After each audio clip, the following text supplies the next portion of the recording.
আমি এখনো কোর্ট থেকে এসেছি। সো আমাদের কোর্টে যারা মানে আমাদের চেম্বারে যারা আছে, সো সেইখানে তাদের সাথে সুমন ভাইয়ের মানে সুমন ভাই যেই তাদের সুমন ভাইয়ের আইনজীবী হিসাবে তাদের সাথে দেখা হচ্ছে।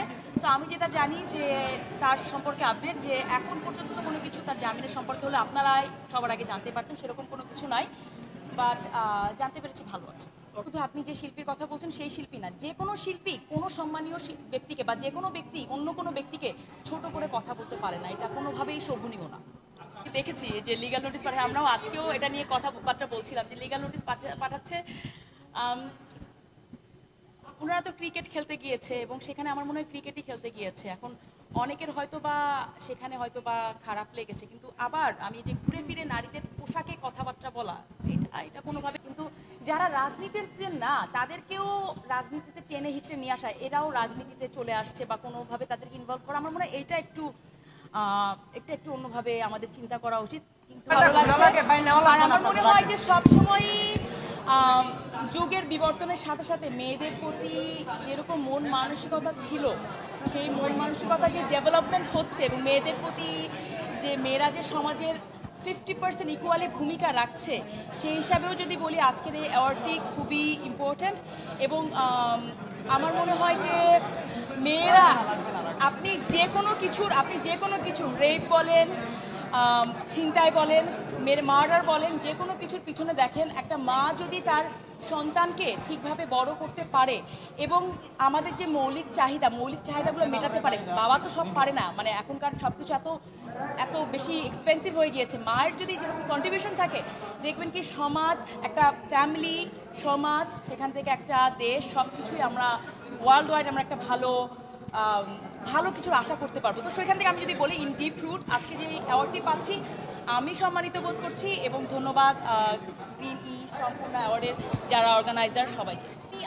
আগে পরে নিয়ে কথা বলতে চাই না, আমি বলবো কি দেখেন, আমার কয়েকটা পরিচয় আছে। আমি একজন ফ্যাশন মডেল, আমি একজন ব্যবসায়ী, তার সাথে সাথে আমি একজন আইনজীবী এবং আমি রাজনৈতিক কোনো ব্যক্তিত্ব না, বাট তার পাশাপাশি আমি একজন বাংলাদেশি নাগরিক হিসেবে বলতে পারি যে আমি আর একটা সুস্থ, সবসময় যেই আসুক সরকারের যেই থাকুক, আমরা একটা সুস্থ পরিবেশ চাই এবং আন্দোলন যেন আস্তে আস্তে কমে আসে। আর আমি এই যে কোর্ট এরিয়াতে যেহেতু আমার সবসময় আসতে হয়, তো এখানেই সব বেশিরভাগ আন্দোলন চলে।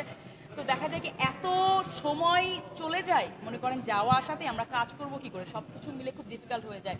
তো আমরা বলবো যে যার চাওয়া পাওয়া আছে সরকারকেও সময় দিন, সরকারও আপনাদের চাওয়া পাওয়ার কথা শুনবে। আপনারা একটা জিনিস চেয়েছেন, সেটা হয়েছে এবং সেইটা যারা এখন আছে তাদেরকে কিছু সময় দেন। তো সব কিছু আমার মনে হয় একটু যদি আমরা ধৈর্য সহকারে করি, লাইফ ইজি হয়ে যাবে। আমি কিন্তু সেটা নিয়ে নারীদের সাথে যে বৈষম্য সবসময় হয়, সেটা নিয়ে কিন্তু আমি কথা বলেছি এবং সেই কারণে যে অ্যাওয়ার্ডগুলো কিন্তু খুব ইম্পর্টেন্ট। আমি যখন এসেছি আর একজন সম্মানীয় ব্যক্তিত্ব উনি অ্যাওয়ার্ড পাচ্ছেন, উনি আমাকে জিজ্ঞাসা করছিলেন আপনার কি মনে হয় এই যে অ্যাওয়ার্ডগুলো হচ্ছে, অ্যাওয়ার্ডগুলোকে আদৌ কোনো কাজে দেবে? এই যে নারীদের সাথে এত কিছু যে হয়ে যাচ্ছে, রাস্তাঘাটে দেখছি এত কিছু হচ্ছে, বাট এখানে সে অ্যাওয়ার্ড দেওয়া হচ্ছে। আমার মনে হয় অবশ্যই বৈষম্য দূরীকরণে এটা কিছুটা হলেও ভূমিকা রাখবে, কারণ একটা আপনি নারীদেরকে নিয়ে কথা বলছেন, আপনারা আজকে এখানে এসেছেন, নারীদের যে অ্যাচিভমেন্ট কি, আমরা কি করতে পারছি, সোসাইটির প্রতি আমাদের কি অবদান আছে, এবং সেখান থেকে যদি 5টা মেয়েও যদি বেশি শুনে, তার মানে 5টা ফ্যামিলি কিন্তু সেখান থেকে গড়ে উঠবে। 5টা ফ্যামিলিতে যদি আপনি দেখেন 2টা করে বাচ্চা যদি থাকে, 10টা ফ্যামিলি তারা যখন বড় হবে। তো আপনি যদি ইন ডিপে চিন্তা করেন, এটা কিন্তু একটা অনেক বড় কিন্তু একটা তাৎপর্য আছে। তো আপনি কোনো সমাজকে একটা নারীদেরকে পিছনে রেখে কটাক্ষ করে বৈষম্য বাড়িয়ে আপনি কিন্তু কোনোভাবে উঠতে পারবেন না। নারীদেরকে আপনার এগিয়ে যেতে হবে, এখন আর কোনো সুযোগ নেই আপনি নারীদেরকে পিছনে রাখতে পারবেন। আপু একটা প্রশ্ন করতে চাই, সেটা হচ্ছে যে বাংলাদেশের পরবর্তী পরিস্থিতিতে আর্টিস্টদের পলিটিক্স করা নিয়ে নানা ধরনের কথা শোনা যাচ্ছে। অনেকে বলছেন যে আর্টিস্টদের আসলে রাজনীতি করা উচিত না। সেক্ষেত্রে আপনি কি মনে করেন, আপনার ভিউটা একটু জানতে চাই। দেখেন, এই যে আমার মনে হয় প্রত্যেকটা মানুষের একজন ইন্ডিভিজুয়াল, তারা জানে তারা কি করলে তাদের ভালো হবে, তাই না? সো কেউ যদি রাজনীতি করতে চায় তাকে রাজনীতি করতে দেন, সমস্যা কোথায়? আমার তো মনে হয় না সেখানে, বাট রাজনীতি করলে কিছু সুফল আছে, কিছু প্রবলেম আছে, দুইটাই চিন্তা করতে হবে। তারা যদি সেটা মেনে রাজনীতি করতে পারে, মানুষের জন্য কাজ করতে পারে, করতে দেন, সমস্যা তো কিছু নাই আমার তো মনে হয়। কিন্তু যারা রাজনীতিতে না তাদেরকেও রাজনীতিতে টেনে হিচড়ে নিয়ে আসা, এরাও রাজনীতিতে চলে আসছে বা কোনোভাবে তাদেরকে ইনভলভ করা, আমার মনে হয় এটা একটু অন্যভাবে আমাদের চিন্তা করা উচিত। কিন্তু যারা রাজনীতি করছে সেটা একান্ত তাদের ব্যক্তিগত বিষয়, প্রত্যেকে অ্যাডাল্ট একজন মানুষ, তো সেখানে তাদেরকে নিয়ে কোনো কথা বলার আমার মনে হয় না কোনো যুক্তি আছে। আমার লাস্ট প্রশ্ন, মাহি আপু, আপনার দীর্ঘদিনের সহকর্মী ব্যারিস্টার সুমন আপনার কাছে তার জামিনের বিষয় আপনার তার সঙ্গে কোনো ধরনের যোগাযোগ আছে কিনা বা কি অবস্থা? দেখেন, আমি এখনো কোর্ট থেকে এসেছি, সো আমাদের কোর্টে যারা মানে আমাদের চেম্বারে যারা আছে, সো সেইখানে তাদের সাথে সুমন ভাইয়ের মানে সুমন ভাই যেই তাদের সুমন ভাইয়ের আইনজীবী হিসাবে তাদের সাথে দেখা হচ্ছে। সো আমি যেটা জানি যে তার সম্পর্কে আপডেট যে এখন পর্যন্ত তো কোনো কিছু তার জামিনের সম্পর্কে হলে আপনারাই সবার আগে জানতে পারতেন, সেরকম কোনো কিছু নাই।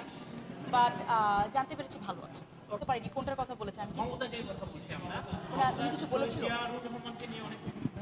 শুনুন, এইটা একটা যে দল যখনই আসুক না কেন, এতটুকু ডিসেন্সি প্রত্যেকটা মানুষের, একটা মাননীয় সংসদ যখন হয়, এতটুকু ডিসেন্সি সবার মধ্যে থাকা উচিত। প্রত্যেকেরই অবদান আছে, তাই না? বাংলাদেশ তো একজন মানুষের ইয়েতে হয়নি, প্রত্যেকেরই অবদান আছে। অবদান অস্বীকার করে তো কেউ সামনে আমরা যেতে পারবো না। বা একটা সম্মানীয়, যে কোনো সম্মানীয় ব্যক্তিকে, সেটা একটা শিল্পী হোক বা অন্য একটা মাননীয় সংসদ হোক বা একজন মন্ত্রী থাকুক, যেটা কাউকে কটাক্ষ করে কথা বলা, আমার মনে হয় এখানে নিজের পরিচয়ই বের হয়ে আসে, এটা কখনো বলা উচিত।